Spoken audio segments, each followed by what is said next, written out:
kataasan, siya'y papurihan, Diyos ng lahat o papuri.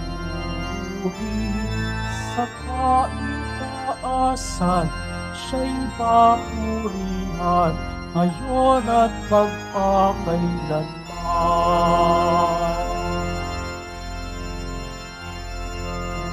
Awit ang daigdigan, lahat ng naroon.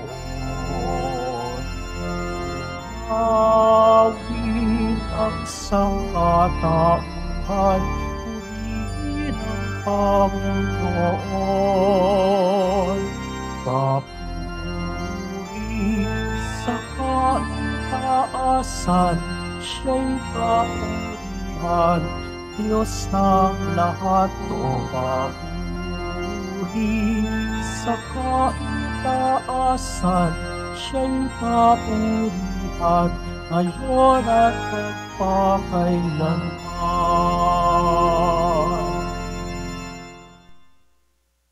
Sa ngalan ng Ama at ng Anak at ng Espiritu Santo. Amen. Sumainyo ang Panginoon. At sumaiyo rin. Mga kapatid, aminin po natin ang ating mga kasalanan upang marapat tayong gumanap sa banal na pagdiriwang.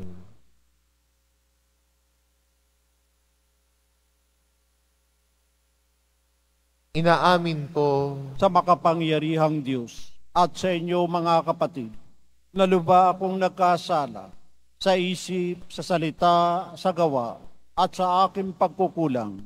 Kaya sinasamo ko sa mahal na Birheng Maria, sa lahat ng mga anghel at mga banal, at sa inyo mga kapatid, na ako'y panalangin sa Panginoong ating Diyos. Kawaan tayo ng makapangyarihan Diyos, patawarin tayo sa ating mga kasalanan at patnubayan tayo sa buhay na walang hanggan. Amen. Panginoon, kaawaan mo kami. Panginoon, kaawaan mo kami. Kristo, kaawaan mo kami. Kristo, kaawaan mo kami. Panginoon, kaawaan mo kami. Panginoon, kaawaan mo kami. Manalangin tayo.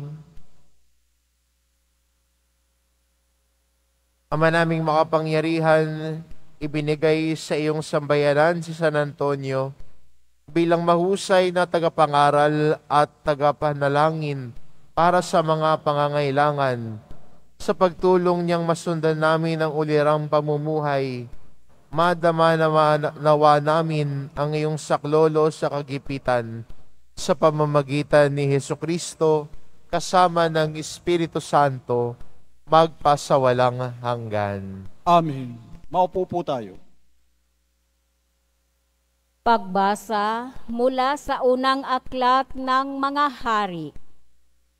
Noong mga araw na iyon, sinabi ni Elias kay Akab, "Lumakad ka na, maaari ka nang kumain at uminom.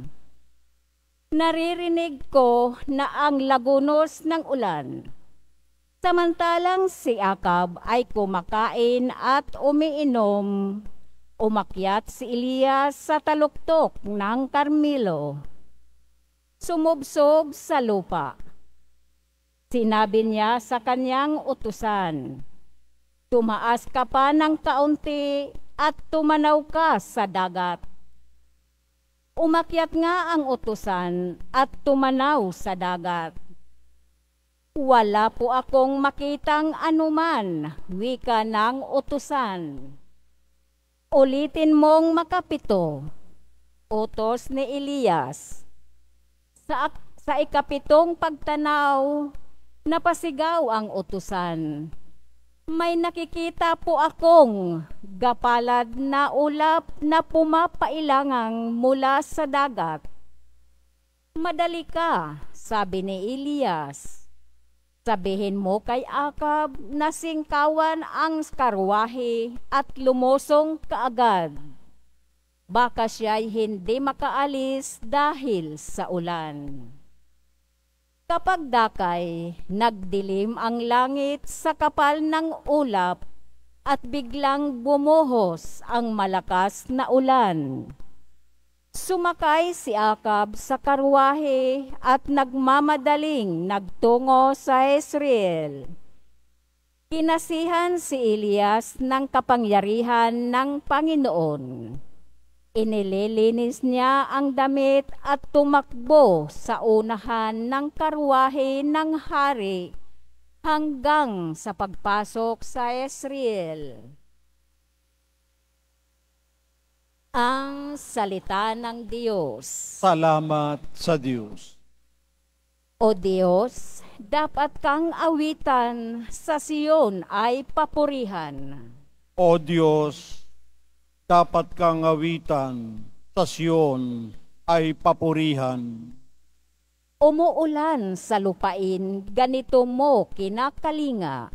Umuunlad ang lupain, tumataba yaong lupa.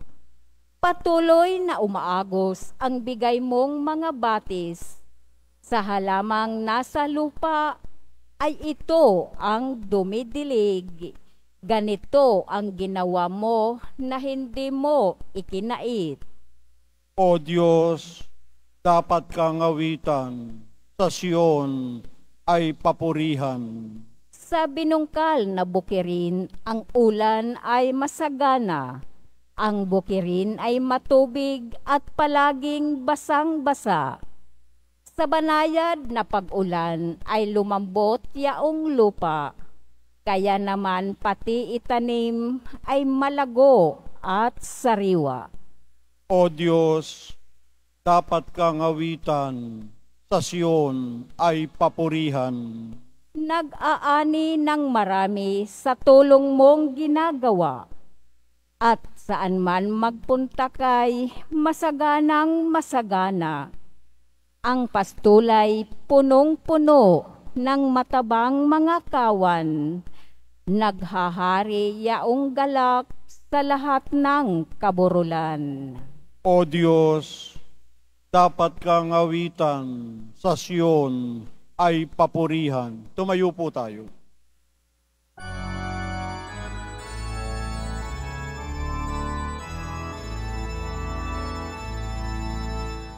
Hallelujah, Hallelujah, Hallelujah, Hallelujah.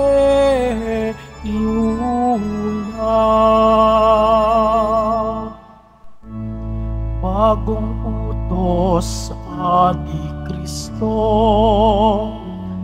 mag-ibigan sana kayo, katulad ng pag-ibig ko. Hallelujah, Hallelujah,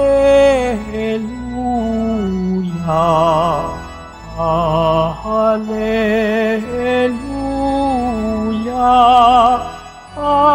Hallelujah.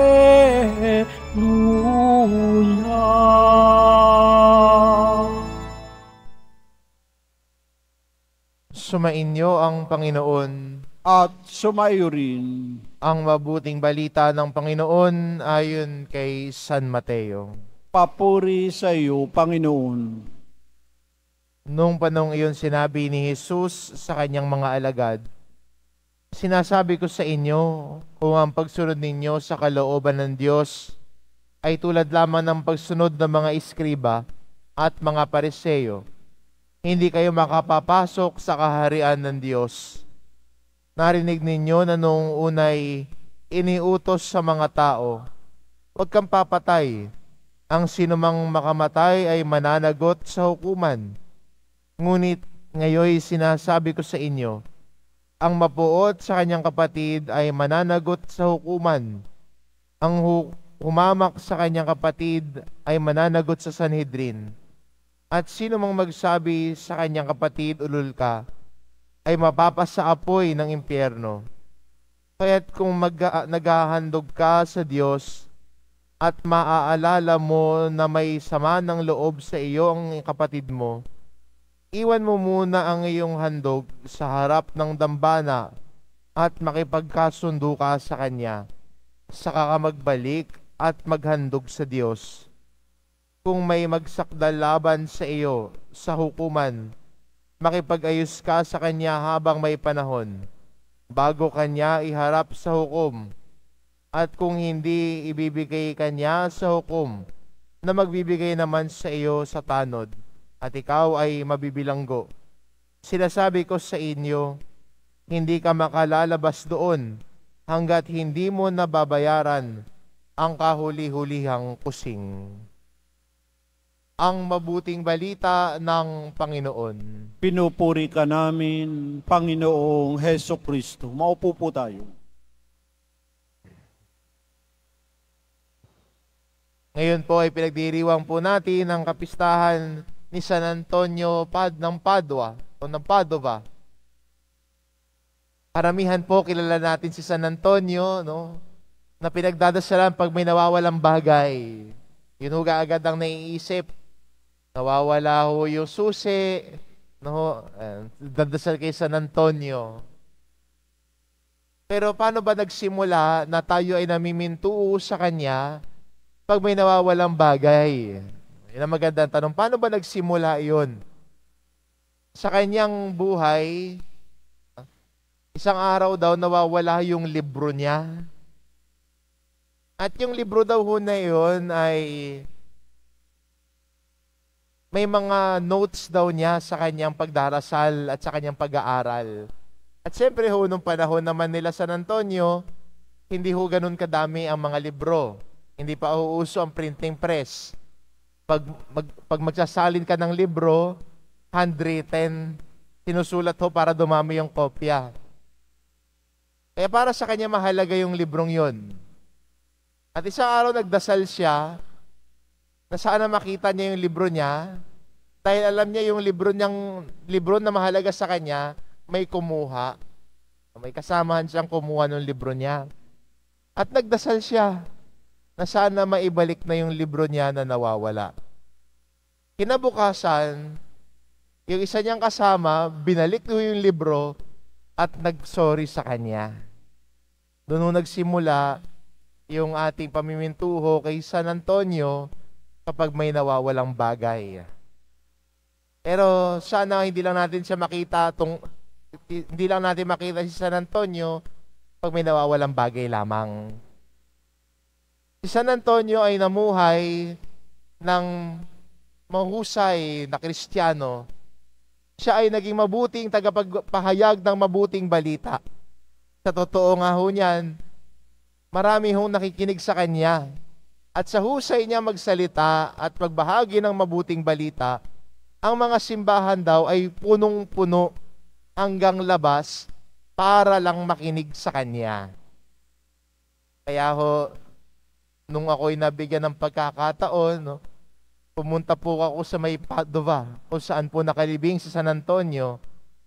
At meron po dong reliquary kung saan ho yung dila niya at yung kanyang vocal cord ay hindi ho naagnas.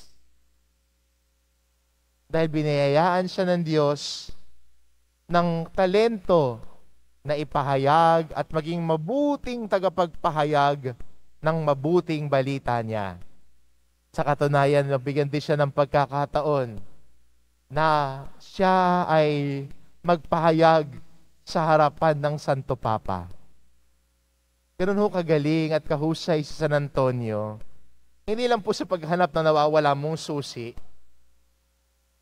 pero San Antonio ay mahusay sa kanyang pagganap, sa kanyang misyon bilang isang Kristiyano, bilang isang tagapagpahayag ng mabuting balita. Maganda rin po sa atin, no, bilang mga Kristiyano, na patuloy din nating at paghusayan ang ating pagtugon kay Kristo. Pag tumugon tayo kay Jesus, hindi lang kung kailan sana natin feel lamang. Pero ang pagtugon natin kay Jesus ay buong galing nating ginagawa. Buong puso, buong husay. Kasi 'di ba, God deserves the best. And we give God our very best. Minsan yung best natin, minsan inconsistent. Pero okay lang. Ang importante, sinusubukan natin. Ang importante, ginagawa natin yung makakaya natin. That God does not expect you to be so extraordinary.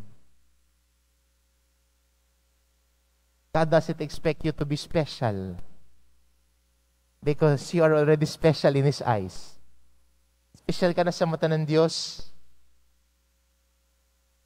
Ang kailangan lang natin gawin, yakapin ang misyon natin kay Kristo at gawin ito sa pinakamabuti na kaya nating gawin. At ganoon ginawa ni San Antonio ang kanyang buhay. Ginawa ang kanyang misyon bilang tagapahayag ng mabuting balita sa pinakamahusay na nakaya niyang gawin. Sa pagpapahayag ng mabuting balita, sa kanyang pakikinig sa kumpisal ng mga nagnanais magbalik loob, at ganoon din ang kanyang pagtalikod sa makasarili. Siya ho ay laging nagfa-fasting, tinatalikuran ang kanyang sarili, at yumayakap ng sakripisyo sa ngalan ng Panginoon.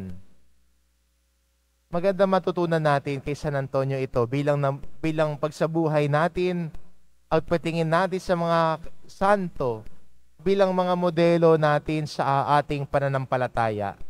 Tumingin din tayo kay San Antonio ng Padua. Siyang modelo natin sa pananampalataya, sa ating pagganap, sa misyong inaatas na sa atin ng Panginoon ng mahusay at mabuti. Because we give God our very best. Because God is important to us. Amen.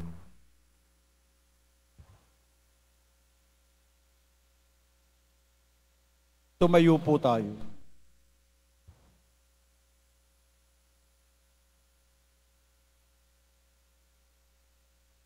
Minamahal ko mga kapatid, manalangin tayo sa Diyos upang makapaghatid sa sanlibutan ng kaligayahan ng pakikipagkasundo.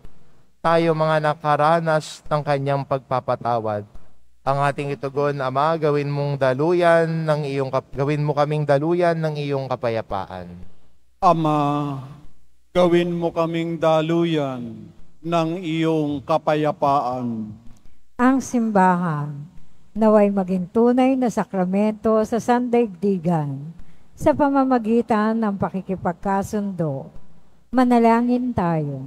Ama, gawin mo kaming daluyan ng iyong kapayapaan. Yaong mga taong sumumpang manungkulan para itaguyod ng matawid ang katarungan at kalayaang pantao, naway hindi magparatang at maghimagsik, at sa halip ay kilalanin at supilin ang kasalanan sa kanilang sariling mga puso. Manalangin tayo. Ama, gawin mo kaming daluyan ng iyong kapayapaan. Ang mga mag-asawa na nagkalayo o naging malayo ang kalooban sa isa't isa, naway matutong magpatawad, umunawa, at kalugdang muli ang isa't isa. Manalangin tayo. Ama, gawin mo kaming daluyan ng iyong kapayapaan. Tayo naway hilumin sa ating pagmamataas at maging mapagkumbaba na tanggapin ang ating pagkukulang at pagkakamali para mamuhay tayo ng mapayapa na kapiling ang ating kapwa. Manalangin tayo. Ama, gawin mo kaming daluyan ng iyong kapayapaan. Ang mga pumanaw, naway mabuhay sa walang hanggang kapayapaan. Manalangin tayo. Ama, gawin mo kaming daluyan ng iyong kapayapaan. Ama naming nasa langit, ilayo mo kami sa katigasan ng puso at ipaubaya mo na lagi kaming maging handang lumapit sa pakikipagkasundo at hilumi ng anumang uri ng pagkakahiwa-hiwalay. Hinihiling namin ito sa pamamagitan ni Kristong aming Panginoon. Amen. Maupo po tayo.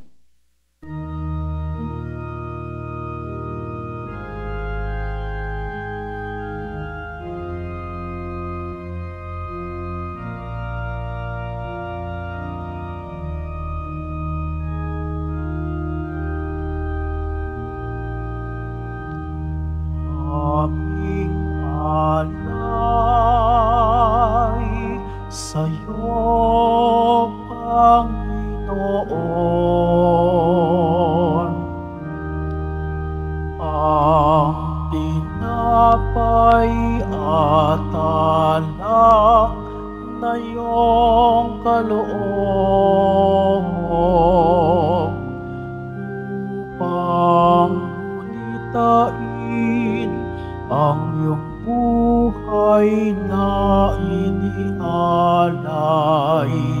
nang tayo'y magdiwang bilang isang sambayanan.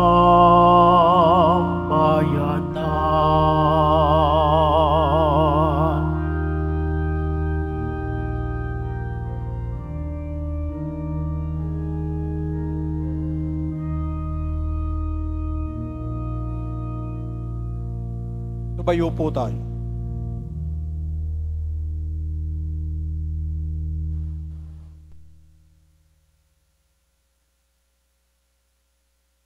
Manalangin kayo mga kapatid upang ang paghahain natin ay kalugdan ng Diyos amang makapangyarihan.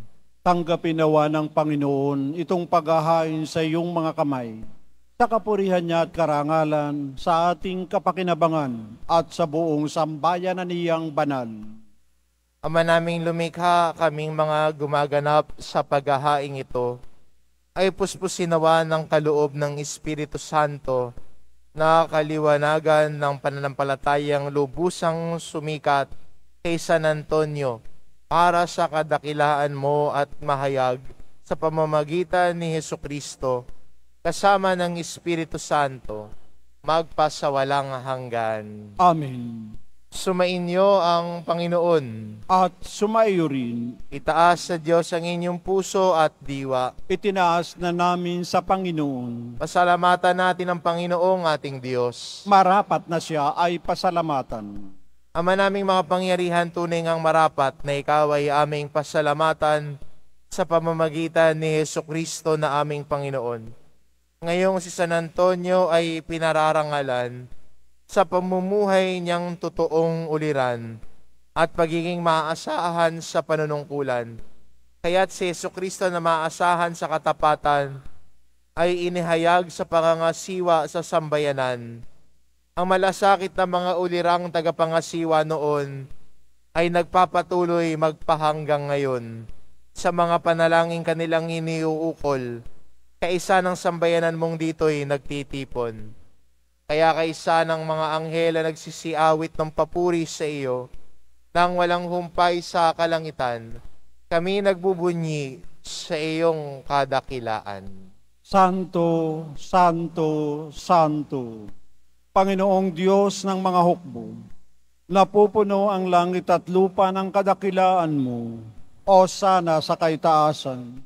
Pinagpalang na paririto sa ngalan ng Panginoon, o sana sa kaitaasan. Lumuhod po tayo. Ama naming banal, ikaw ang bukal ng tanang kabanalan. Kaya't sa pamamagitan ng iyong Espiritu, gawin mong banalang kaloob na ito, upang para sa amin maging katawan at dugo ng aming Panginoong Hesukristo. Bago niya pinagtiisang kusang loob na maging handog, hinawakan niya ang tinapay, pinasalamatan kanya. Hinagati-hati niya iyon, iniabot sa kanyang mga alagad at sinabi, tanggapin ninyong lahat ito at kanin. Ito ang aking katawan na ihahandog para sa inyo.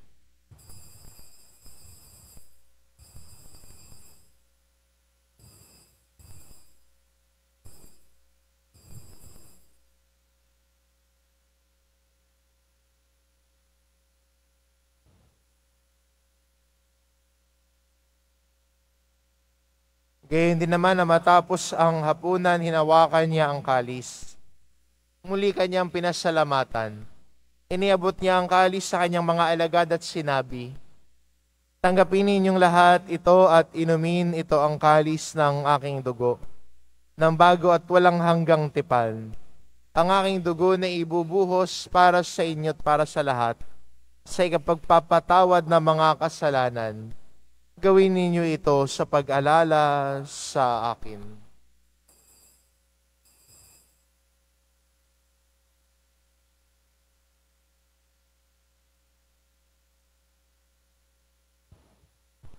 Tumayo po tayo. Ipagbunyi natin ang misteryo ng pananampalataya. Si Kristo'y namatay, si Kristo'y nabuhay, si Kristo'y babalik sa wakas ng panahon. Ama, ginagawa namin ngayon ang pag-alala sa pagkamatay at muling pagkabuhay ng iyong anak.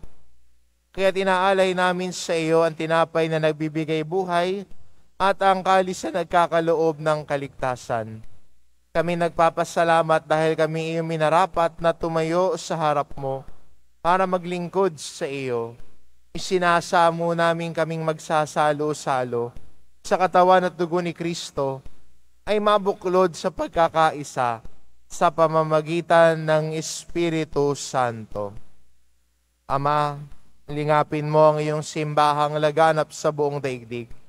Puspusin mo kami sa pag-ibig. Kaisa ni Francisco na aming Papa at ni Jose na aming Obispo at ng Tanang Kaparian. Alalahanin mo rin ang mga kapatid naming nahimlay na may pag-asang sila'y muling mabubuhay, gayon din ang lahat ng mga pumanaw. Kaawaan mo sila at patuloyin sa iyong kaliwanagan. Kaawaan mo at pagindapatin kaming lahat na makasalo sa iyong buhay na walang wakas. Kaisa na mahal na Birheng Maria na ina ng Diyos, na ang kabiyak ng puso niyang si San Jose, kaisa ng mga apostol at ng lahat ng mga banal na namuhay dito sa daigdig ng kalugod-lugod sa iyo. Maipagdiwang nawa namin ang pagpupuri sa ikararangal mo sa pamamagitan ng iyong anak na aming Panginoong Hesu Kristo.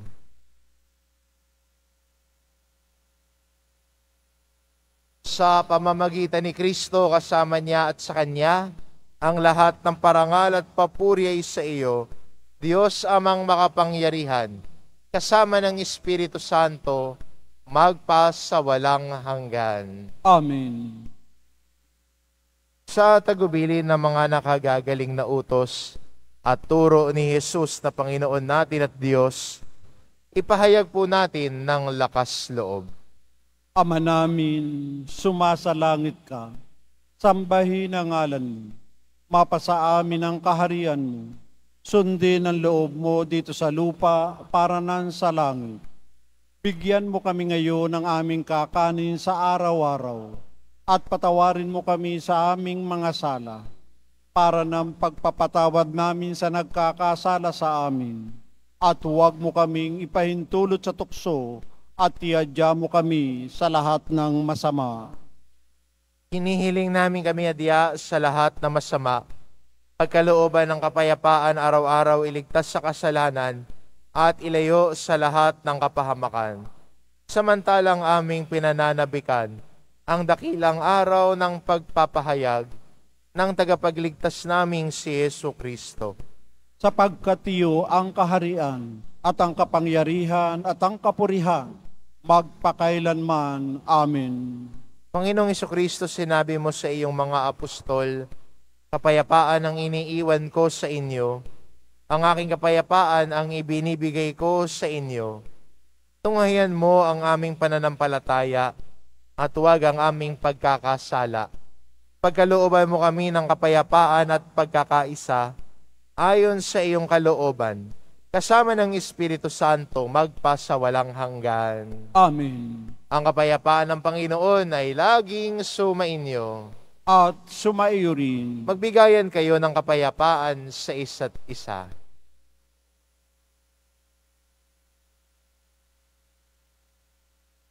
Kordero ng Diyos na nag-aalis ng mga kasalanan ng sanlibutan, maawa ka sa amin. Kordero ng Diyos na nag-aalis ng mga kasalanan ng sanlibutan, maawa ka sa amin. Kordero ng Diyos na nag-aalis ng mga kasalanan ng sanlibutan, ipagkaloob mo sa amin ang kapayapaan. Lumuhod po tayo.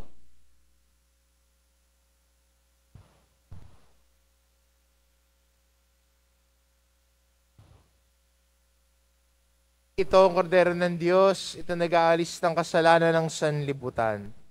Mapalad ang mga inaanyayahan sa kanyang piging. Panginoon, hindi ako karapat-dapat na magpatuloy sa iyo, ngunit sa isang salita mo lamang ay gagaling na ako.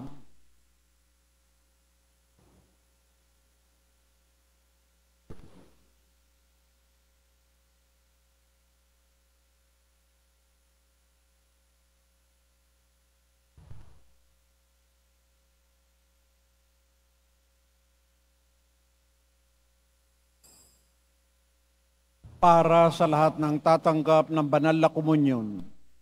Sasagot po tayo ng amin pagkasabi ng pari o ng lay minister ng katawan ni Kristo at isubo agad sa bibig bago umalis sa harapan ng pari o lay minister.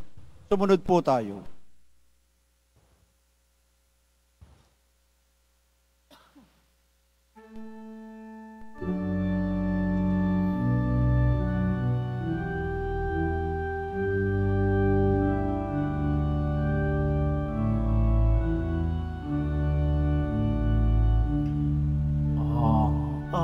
Atas ko sa inyo,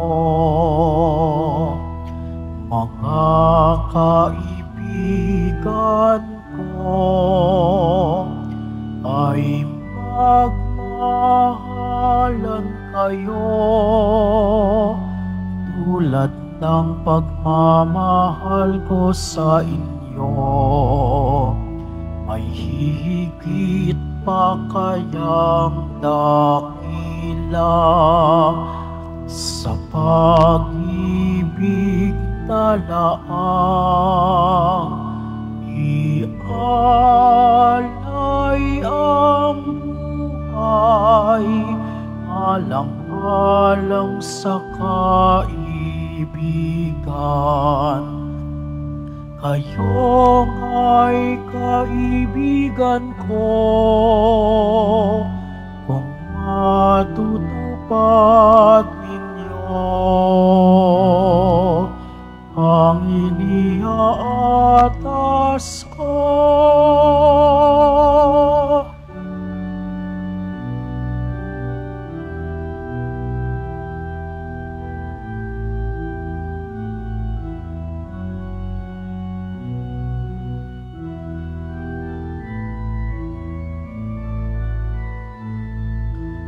Kayo'y di naalipin, kundi kaibigan ko. Lahat ng mula sa Ama, na lahat ko na sa inyo. Kayo'y hinirang ko, di ako ang hinirang nyo. Loob ko'y humayo kayo at magbunga ng ibayo. Ito ang siyang utos ko, nabilin ko sa inyo. Magmahalan kayo,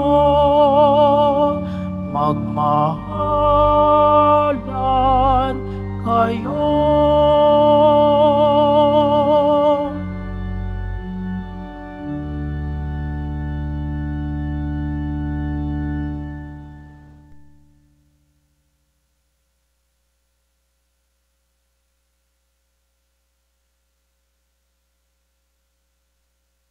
Announcement. Mabibili pa rin po ang ating opisyal na imahe ni Jesus Nazareno. Ang mga ito po ay mabibili lamang sa ating Paris Finance Office. Ang malilikom po na pundo ay gagamitin sa pagsasaayos ng ating Adoration Chapel at Baptistry. Sa darating na June 22, 2024, Sabado, magkakaroon po tayo ng binyagang bayan para sa batang wala pang 1 taon hanggang 7 taong gulang, handog sa kapistahan ng kapanganakan ni San Juan Bautista. Sa mga nagnanais, maaari kayong pumunta sa record office ng parokya na matatagpuan sa ground floor ng Cardinal Sin Building mula 8:00 ng umaga hanggang 5:00 ng hapon. Para sa mga katanungan at detalye, maaari kayong mag-message o pumunta sa FB page ng parokya. Ang huling pagpapatala o pagpapalistay sa June 18, 2024, Martes. Ang lahat po ay inaanyayahan sa ating pagsisimula ng ating Misa Novenario para sa paghahanda sa dakilang kapistahan ng pagsilang ni San Juan Bautista. Ito po ay magsisimula sa June 15 hanggang June 23 sa ganap na alas 12:15 ng tanghali. Ang simula ng pagdarasal ng nobina ay sa ganap na 11:45 ng umaga. June 24, Lunes, dakilang kapistahan ng pagsilang ni San Juan Bautista. Ang oras ng ating mga misa sa araw na iyon ay katulad ng linggo. At ang ating Fiesta Mass ay sa ganap na 12:50 ng tanghali na pamumunuan ng kanyang kabunyihan, Jose Cardinal Advincula, Arsobispo ng Maynila. Ipinagbibigay alam po sa lahat, lalo na sa mga ministry at organisasyon, HDN, mga samahan o grupo ng ating simbahan, na ang ating karakol ay gaganapin sa 3 ng hapon na iikot sa paligid ng simbahan at ang maringal na prosesyon ay sa ganap na 4 ng hapon. Ang lahat po ay inaanyayahan sa mga gawain ito ng ating kapistahan. Pagkatapos ng misa, wiwisikan po ang lahat ng banal na tubig. Pinakikiusapan ng lahat na manatili lamang muna sa inyong mga lugar, sa Quezon Boulevard o sa Plaza San Juan, ang labasan ng lahat. Sumunod po tayo. Maraming salamat po sa inyong pagdalaw at pagsisimba sa Basilica Minor at Pambansang Dambana na Jesus Nazareno. Tumayo po tayo. Manalangin tayo. Ama naming mapagmahal, kaming tumanggap sa banal na pakikinabang ay dumadalangin sa pagbubunsod sa pangaral ni San Antonio upang mamalagi nawang tumatanaw ng utang na loob sa kinamtan naming iyong mga idinulot sa pamamagitan ni Jesucristo kasama ng Espiritu Santo magpasawalang hanggan. Amen. Sumainyo ang Panginoon. At sumayo rin. Mahal na pong Jesus Nazareno, inihayag mo sa pamamagitan ng krus ang walang maliw na pag-ibig ng Diyos sa sangkatauhan. Pakinggan mo ang kahilingan ng iyong angka na nagsusumamo sa iyo. Makakamtanawa nila ang iyong katugunan at tanggapin ang kasagutan na may utang na loob na tinatanaw. Basbasan din po ninyo ang mga may daladala nilang imahen at dasalan. Sa pamamagitan ng bendisyon na ito, naway maalala nila ang mga pangako nila noon sa binyag, na ikaw ang kanilang iibigin at paglilingkuran, bilang Panginoon magpasawalang hanggan. Amen. At pagpalain kayo ng ating mapagmahal na Diyos, ang Ama, at ang Anak, at ang Espiritu Santo. Amen. Umayo kayo, taglay ang kapayapaan ng poong Jesus Nazareno. Salamat sa Diyos.